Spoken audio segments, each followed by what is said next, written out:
Pendidikan Indonesia, topik yang sudah kita bahas sejak dulu. Masalah yang nggak pernah selesai. Ganti menteri, ganti kurikulum, ganti aturan, ganti sistem.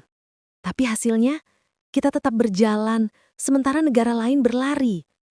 Dan di titik ini gue mulai bertanya, apa benar yang salah itu sistem? Apa benar yang kurang itu kurikulumnya?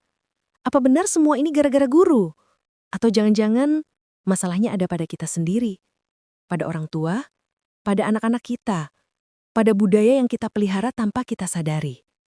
Banyak orang tua yang marah ketika anaknya nilai jelek. Banyak yang nyalahin guru, nyalahin sekolah, nyalahin pemerintah. Tapi coba jujur sebentar. Di rumah, berapa banyak orang tua yang membuka buku? Berapa banyak yang ngobrol soal ilmu pengetahuan sama anaknya? Berapa banyak yang mengajarkan rasa penasaran? Yang terjadi justru sebaliknya. Rumah kita berubah jadi ruang gosip, ruang mitos, ruang hiburan tak berujung. Televisi menyala, HP tak pernah mati. Anak melihat, anak meniru. Karena anak belajar bukan dari ucapan, tapi dari apa yang orang dewasa lakukan setiap hari. Dan ketika anak kecil tidak pernah melihat contoh berpikir, jangan heran kalau nanti mereka tumbuh menjadi remaja yang alergi pada pelajaran, takut pada tantangan, dan asing dengan pengetahuan. Hari ini kita hidup di dunia di mana hiburan adalah raja. Konten lucu viral dalam hitungan detik. Tapi konten edukasi?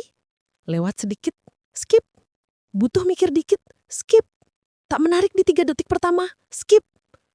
Dan lebih tragis dari itu, orang tua tidak lagi jadi filter. Orang tua malah jadi penonton pertama.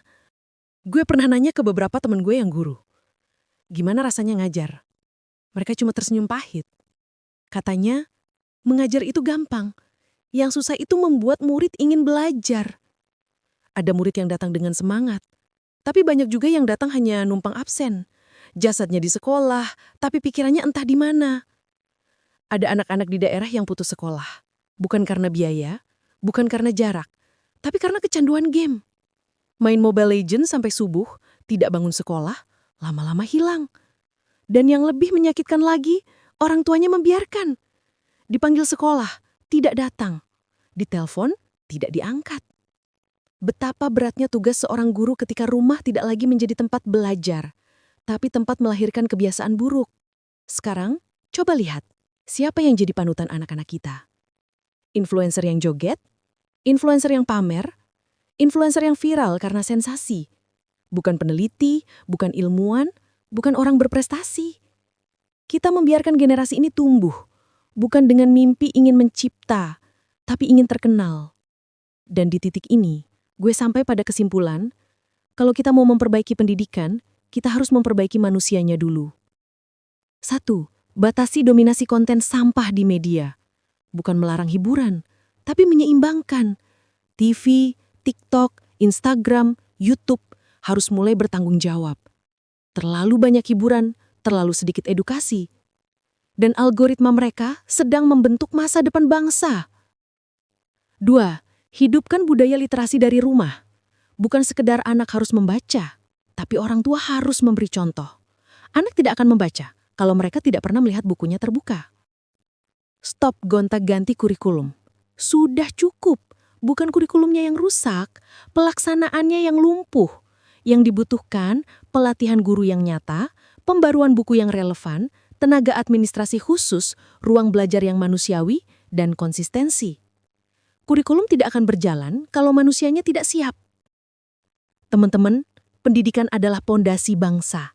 Tapi pondasi ini tidak akan kuat jika anak-anak tidak didampingi, jika orang tua tidak memberi contoh, jika media terus memanjakan kebodohan, dan jika guru dibiarkan berjuang sendirian. Kita selalu bilang ingin Indonesia maju. Tapi kapan terakhir kita membuka buku? Kapan terakhir kita mengajak anak kecil berdiskusi? Kapan terakhir kita memilih menonton video edukasi daripada gosip? Bangsa besar tidak lahir dari hiburan yang viral. Bangsa besar lahir dari pikiran yang diasah, dari rumah yang mendidik, dan dari guru yang diberi ruang untuk mengajar.